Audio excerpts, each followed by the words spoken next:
Hello everyone and welcome to Stefan's podcast, the podcast for everything Japanese news and what's going on in my little Japanese island. Hope you're having an absolutely fantastic day. We have got some great news stories for you coming out of the world of Japan, so let's jump straight into them. The first news story for you is a Japanese woman has likely been swindled out of 36 million yen, and it could be even more. And these romance scams are horrible and I hate them. This is a particularly aggressive one, I will say that. So a romance scam is basically when someone pretends nine out of 10 times to fall in love with someone and then borrow some money from them, and then they just bang, completely disappear like this.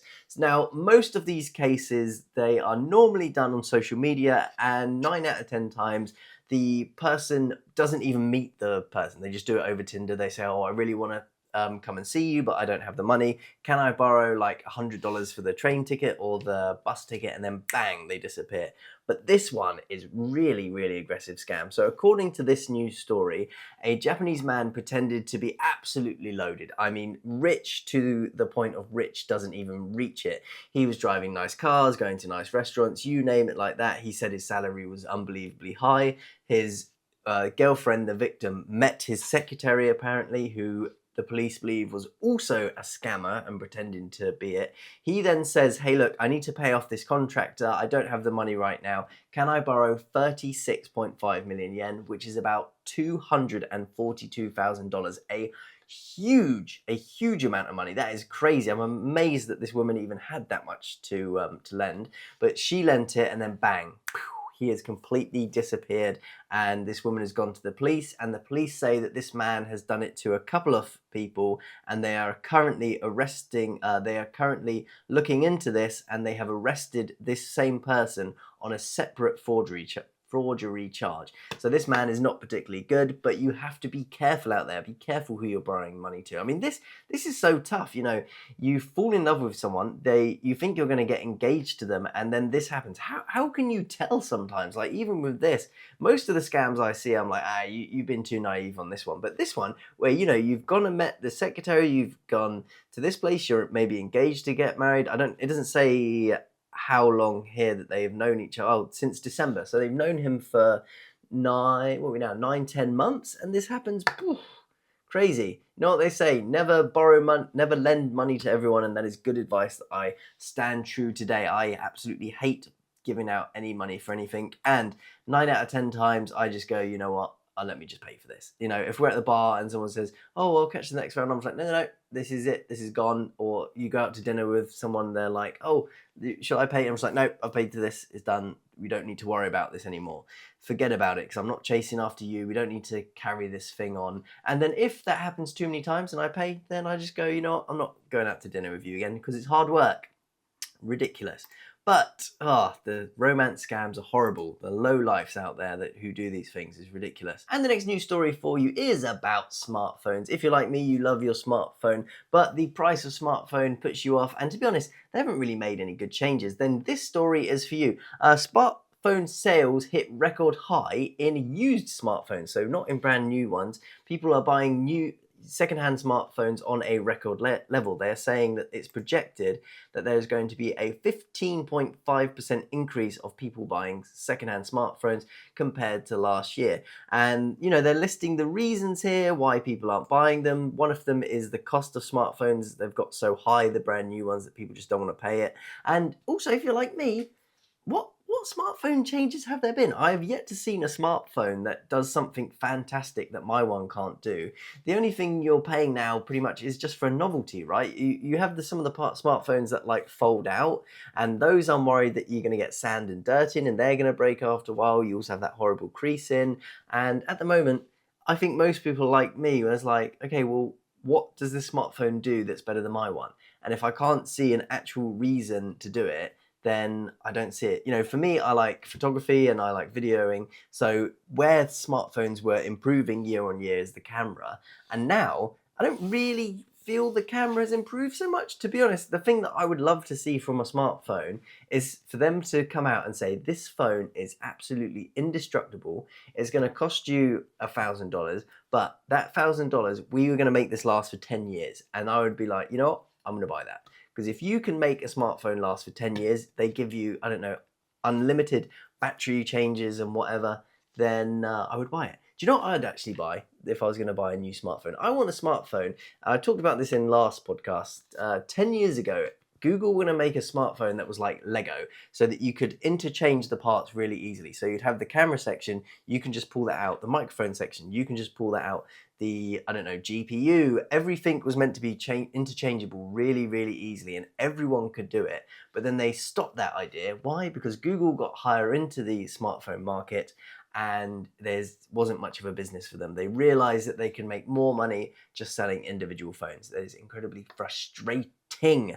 I absolutely hate that. Absolutely hate that. I really want, I want all smartphones. Like back in the day, you could click a little button, you could take the battery out yourself, and you can just interchange it. You should not have to pay a whopping, what is it to get a smartphone? A new battery put in, $100? That's about a fair price, isn't it? Around there, $100, $70 to get a battery placed is ridiculous. And also, screen replacement should also be extremely easy. It should literally just be one screw. You shouldn't have to go and take it apart and melt glue off it and do this all ridiculous interchangeable thing. It is crazy, because here's the thing, you know, to make a waterproof phone, all you need is an O-ring. So I don't really understand why you have to glue them in to make this impossibly difficult. Someone explained to me, some tech person explained to me why they have to make it so difficult, and don't say because it makes profit. If that's the reason, it's ridiculous. I hate these smartphones, and I hate what they're doing to this. I hate what they're doing to every country, not just my country, Japan, USA, every country. Is terrible, terrible. Now a big news story coming for you. Oh, this is a fun one. We need a little bit of fun every now and again. We certainly do. So Japanese arcades is getting close to winter now, and if you've been in Japan during the winter, you will see that you can buy roasted sweet potatoes, and they are particularly delicious. I have even got the luxury to roast them on like a campfire here. Really, really fun, really enjoyable, and the ones from the restaurants, or sorry, supermarkets you can buy are really nice, really sweet. They are delicious in the winter. It's like a taste of warmth. It's great, especially if you're like me and in some of the Japanese schools, which are freezing cold in the winter because they will not put the heating on. Oh, that is a big thing about the schools here, freezing cold.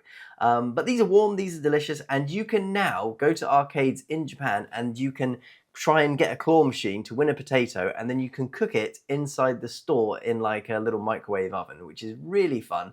If you've never done this, definitely I would go and do this. I mean, if I was in an arcade in the winter and I could have a go, try and win my own potato, I would do it. What's crazy now is in Japan, it seems like for the next few years, the biggest wins from the arcades are going to be fruits and vegetables. Shows you how expensive Japanese fruits and vegetables have got. It's madness. So, because in one of the last episodes I talked about how a farm was trying to get I believe it was grapes and either pears or peaches inside a claw machine. You know, like these 1,000, 2,000 yen peaches that you can win. That is fantastic. That's a lot of fun. If they put that outside grocery stores, I would go up to that every time and have a try with it. I think that's a really, really cool and fun thing to do. Great thing to gamble for fruit. Gambling is fun when it's for something healthy. That's all I'm saying. That's all I'm saying. Gambling is good, Japan. I mean, they are opening casinos now, so they're getting a little bit more lenient with the old gambling. So who knows? Next, we're going to be gambling for apples. That'll be great. Going roulette for an apple. Oh, apple, baby. The big apple. Next news story for you is... Oh, Japanese firm are looking at extending food waste here. So if you in UK, USA, on the back of products, they will have expiry dates for pretty much everything on there. Well, Japanese firms are looking at extending these expiry dates to longer, just adding an extra day or two, because it's going to stop food waste. Because obviously, as soon as that date gets hit, you can't sell it anymore. And they're saying there's a lot of products which aren't expiring as quickly as the labels are providing, and that by doing this, they save food waste. They, of course, save their money by not throwing away as much food, but they also save food waste, which is a particularly good thing. The more we can do for that is brilliant. And I wonder if more countries are going to start following this. I think Japan will be the guinea pig to see if anyone gets sick from this. If they extend it for too long, that is, of course, a problem. But hopefully, it's all going to be good. And Japan are pretty health conscious-ish. There's a few things that now, with the whole releasing of the nuclear water out, that's not particularly health conscious, but with things like this, they're pretty good. So we'll see. I have a lot of confidence about this. I have a lot more confidence about the Japanese extending the expiry dates of food than I do the UK for some reason, even though I think both are they're both pretty hot on these food affairs, especially if you watched Jeremy Clarkson's Farm, when you see how much just goes into selling food and doing it properly. I was watching that going, wow, it is not easy to sell food properly. But hey, that's good for Japan. I hope the food we get in the supermarket doesn't change. I will see. If I report back in the next couple of weeks that everything that I've bought is old and moldy, then this is an absolute nightmare and I hate this story. And I've said that this story was bad from the beginning, but if it works perfectly, I will say, it was a great idea. Absolutely great. Next news story for you is, of course, this is a big news story. So after the Fukushima disaster a few years ago, where, of course, one of Japan's nuclear reactors had a meltdown and they're still having problems in that area because of this, they stopped all nuclear power completely. They put it on hold and they are now apparently going back to nuclear because they want to ditch coal, and they are saying that they've got a lot more safety measures in mind and that it's the only way that they can go sort of to a clean energy. I am not a fan of nuclear power. I think that there's always going to be some big disaster that causes it to melt down. We had Fukushima, which no one could have predicted, and Chernobyl. Both of those terrible. And if you learn, especially about Chernobyl, the divers who had to go in to stop that from melting down completely is just crazy story. I'm not a fan of this. I think it's too dangerous. There's always going to be something that you don't prepare for, and if something goes wrong in a nuclear power station, it's a nightmare, absolute nightmare. But is it as good as coal? Is it as bad as coal? You tell me. This is completely up for you to decide. Let me know what you think. Is nuclear going the right way, or is there a better energy source? Wind, solar, blah blah blah, whatever you think it is. I know that nuclear is good. At making energy, it's cheap, and it's not as bad for the environment if it works, but you still have all this like fuel waste. It's not as good as like wind, solar, and waves and wave energy. So we'll see. I'm not entirely convinced on this, but what do you think? Let me know what you think about this. The next news story for you to come out of the big old Nihon. Do you think this is good? I think this is good. This news story, I'm going to preface this. This is a good news story being taught by the wrong person. So brokerages in investing are teaching Japanese children a financial education, which I think is brilliant. I think children and adults as well, especially me, should be taught financial things, how to deal with money, how to invest money, what tax loopholes you can get, how to bring down your tax receipt, what you can do, what you can invest in, all of that good stuff, where you spend your money better, how much money should you be saving. This is amazing. I think this should be taught in schools. I don't know if this should be taught by brokerage firms. I feel like it's too easy for them to say, oh, and you should invest in this particular package that we do, so that they just sell the children something, trying to set them up in a bank account in the future. And oh, hey, by the way, in 5-10 years, you should come and work for our company because we make all this money. I think that is very bad.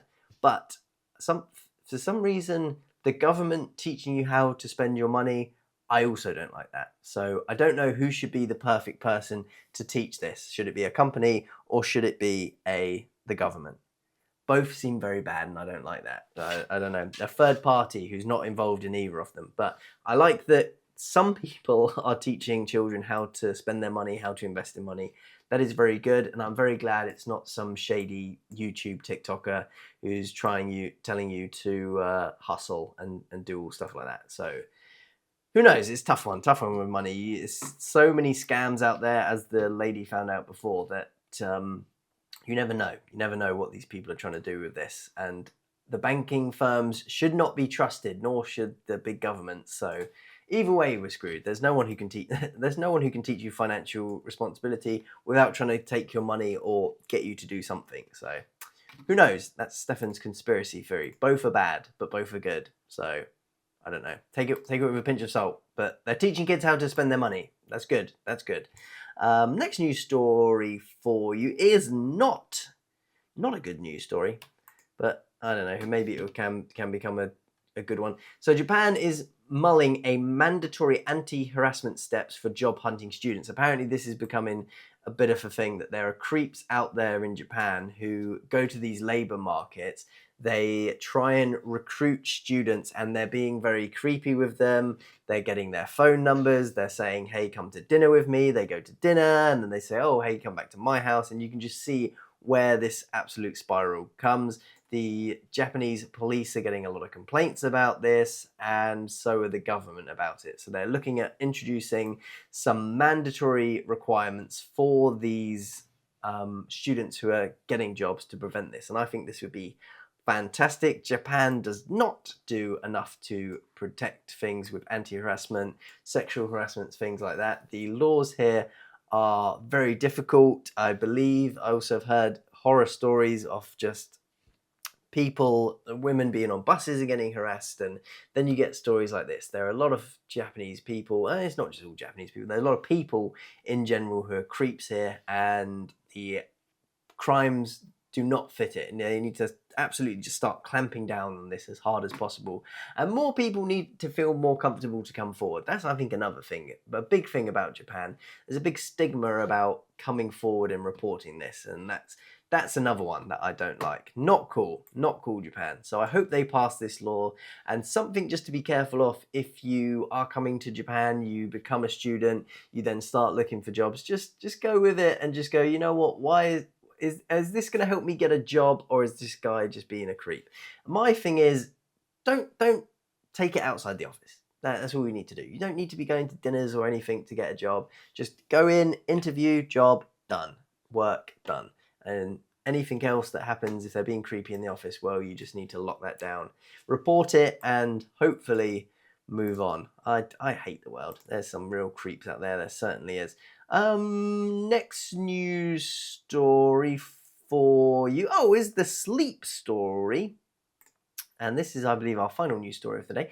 Our sleep story is, majority in Japan are unsatisfied with the sleep that they are getting. But here is the crazy thing about this. So this is you're self-reporting. You're saying how happy you are with your sleep, you know, ultra dissatisfied, mega dissatisfied. And they actually found that some people who sleep less are more happy with the sleep that they're getting than people who sleep more. But this might just be an age difference thing. So let me buck you in this. So in Japan, they're saying over 50 is really high. Over 50% of people in Japan are dissatisfied with their sleep, and they're saying that the average of everyone in Japan who took this survey who's sleeping, they're getting 5 hours and 56 minutes of sleep, which is far too short. You got, for me at least, I've got to get at least 7, or I am just a mush in the morning. I try and aim for 8, but that doesn't always happen. I'd say majority of the night, you know, when you set your alarm and you see that horrible message come up 6-7 hours when you set it. Mine is normally around 7 hours, normally 7:20, 7:05, 7:06.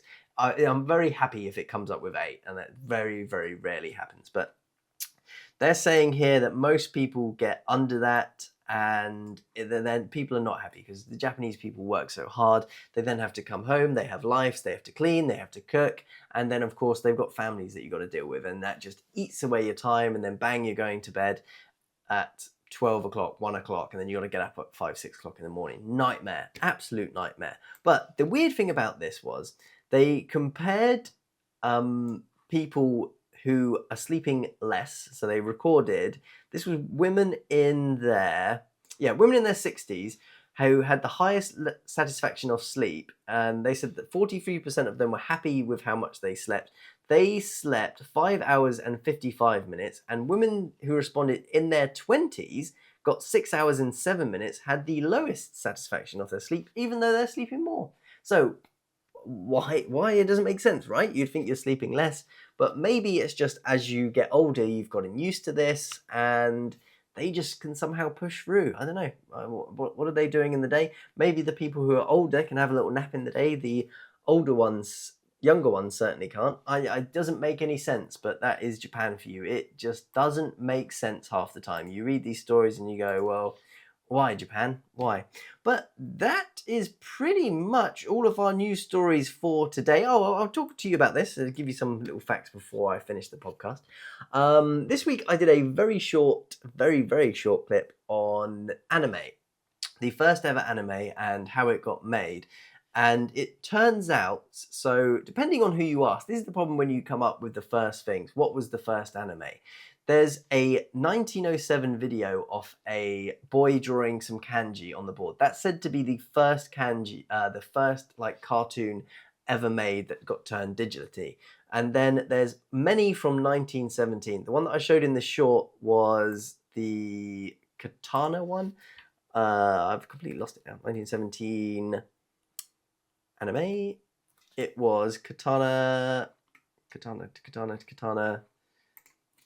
It was, yeah, Nakamura Gatana, not Katana, Nakamura Gatana, which is a video of a samurai who is really struggling to use his sword. He's messing around or whatever, and that goes on for 4 minutes. But they're saying that might not have even been the first full-length like anime short with a story in it, because they're saying that in 1923 there was a big earthquake, and that destroyed a lot of anime around that time. And also, a lot of times, apparently these animes were made in chalk, and the people who were sort of selling the movie and doing that, they would then erase them and start a new project on it. So we don't even know if that Nakamura Gatana is the first anime from 1917. There could have been earlier ones, which is really interesting. That's the only one which has been really preserved and people know for a fact. That's from 1917 and it's preserved, so we know that's the first short story. Very cool. The Japanese anime business is just ginormous, absolutely huge. Pokemon alone brings in $5 billion a year. And if you compare that, according to my research, which take it with a grain of salt because I'm not the best at researching things, but I found that Pokemon alone earns more than 25% of all countries. Check my maths, I'm pretty sure that's right. And the whole anime business, which I believe brought in something crazy like 25 billion, no, it must have been more than that. It was around 30 billion maybe. I worked it out that they earned more than just anime alone, that's crazy, earns more than I believe Cyprus, Iceland, and another small country. And apparently 70,000 people in Japan work in the anime industry. So crazy stuff, it really is. But what do you think about anime? Is it your favorite thing that you watch? I watched a few bits of anime. I've started to watch that Dan Dan on Netflix. The first couple of episodes a little bit creepy. This is the thing that I always find with anime. It's a bit too much. Some of the stuff I'm like, this is just creepy now. This is like a high school girl. Come on, I'm too old for this. We don't need to be seeing this.